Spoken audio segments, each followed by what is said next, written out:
தமிழ்த்தாய் வாழ்த்தை முதலில் பாட வேண்டும் என வலியுறுத்தி சட்டப்பேரவையில் தீர்மானம் நிறைவேற்றப்பட்டுள்ளது. இந்த தீர்மானத்தை ஆதரித்து பேசிய திமுக தற்போது புதிய கோரிக்கை ஒன்றை முன்வைத்துள்ளது. அதில் தீர்மானம் மட்டும் போதாது, சட்டமாக்கப்பட வேண்டும் என்ற கோரிக்கையை முன்வைத்துள்ளது.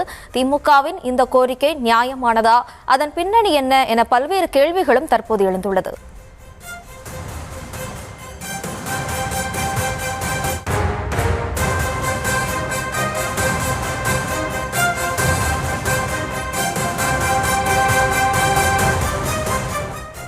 தமிழ்த்தாய் வாழ்த்தை முதலில் பாட வேண்டும் என சட்டம் இயற்ற வேண்டும் என தவேக அரசிற்கு கோரிக்கை வைத்துள்ளது திமுக.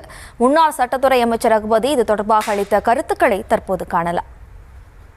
கடந்த எங்களுடைய திராவிட மாடல் ஆட்சியிலே மாண்புமிகு தமிழ்நாடு முதலமைச்சர் எல்லா நிகழ்ச்சிகளிலும் முதலிலே தமிழ்த்தாய் வாழ்த்து பாடப்பட வேண்டும், அதை எல்லோரும் தங்கள் வாயால் வாயசைத்து பாட வேண்டும், தங்கள் சொந்த குரலிலே பாட வேண்டும் என்கின்ற உத்தரவை தந்து அது கடந்த காலங்களிலே அமுல்படுத்தப்பட்டது.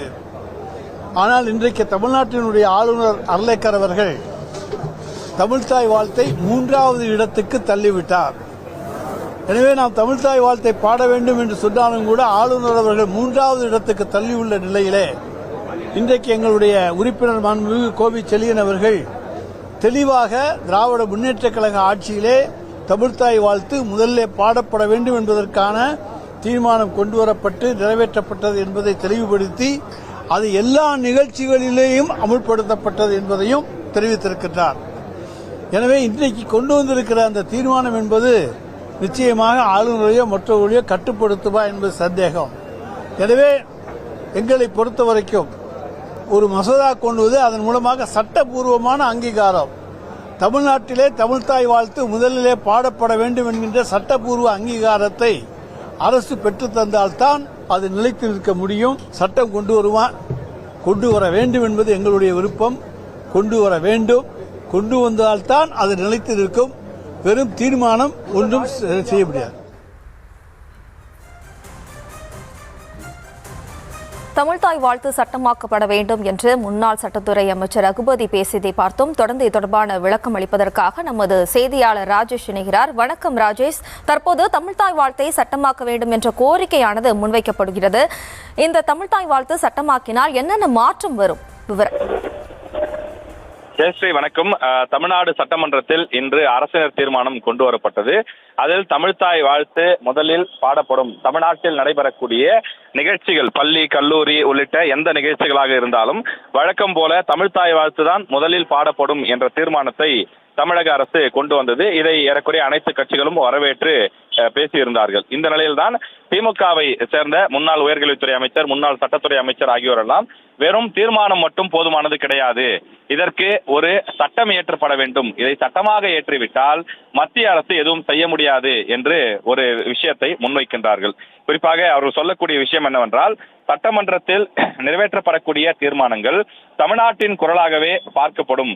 தமிழ்நாட்டினுடைய சட்டமன்றத்தில் ஏற்கனவே பல்வேறு தீர்மானங்கள் நிறைவேற்றப்பட்டுள்ளன என்றும், தீர்மானங்கள் நிறைவேற்றுவது மத்திய அரசிற்கான அழுத்தமாக மட்டுமே பார்க்கப்படுகிறது எனவும், இன்று நிறைவேற்றிய இந்த தீர்மானத்தின் மூலமாக தமிழ்த்தாய் வாழ்த்து முதலில் என்பது கட்டாயமாக்கப்படவில்லை எனவும், மத்திய அரசு தமிழகத்தின் குரலை மதிக்க வேண்டும் என்ற அழுத்தத்திற்காகவே இந்த தீர்மானம் நிறைவேற்றப்பட்டிருப்பதாகவும் திமுக சார்பில் சொல்லப்பட்டிருக்கிறது. இது உண்மையிலேயே ஒரு சட்ட வலிமையை உண்டாக்குவதானா, அல்லது திமுக அரசியலுக்காக இந்த கோரிக்கைகளை முன்வைக்கிறார்களா என்ற கேள்விகளும் இதில் சேர்ந்து எழுகிறது. சட்ட திருத்தம் கோருவதனுடைய அந்த பின்னணி என்னவென்றால், சட்டமாக்கினால் ஒப்புதல் அளிக்க வேண்டியது யார்? அரசினுடைய அந்த முடிவை ஏற்று ஆளுநர் நிச்சயம் அந்த மசோதாவிற்கு ஒப்புதல் கொடுக்க வேண்டும், பிறகுதான் அது சட்டமாக மாறும். எனவே திமுக சொல்வதை போல சட்ட திருத்தம் கொண்டு வந்தால் அதற்கு ஒப்புதல் அளிக்கக்கூடிய அந்த பணியை ஆளுநர் செய்வாரா என்ற கேள்வி இருக்கின்றது. தமிழ்த்தாய் வாழ்த்து தொடர்பான அந்த சட்டம் மாநில அரசின் அதிகார வரம்புக்குள் வரும் என்ற காரணத்தினாலே மாநில அரசின் வரம்புக்குள் வருவதால் அதற்கு ஆளுநர் ஒப்புதலே போதுமானது எனவும் கூறப்படுகிறது.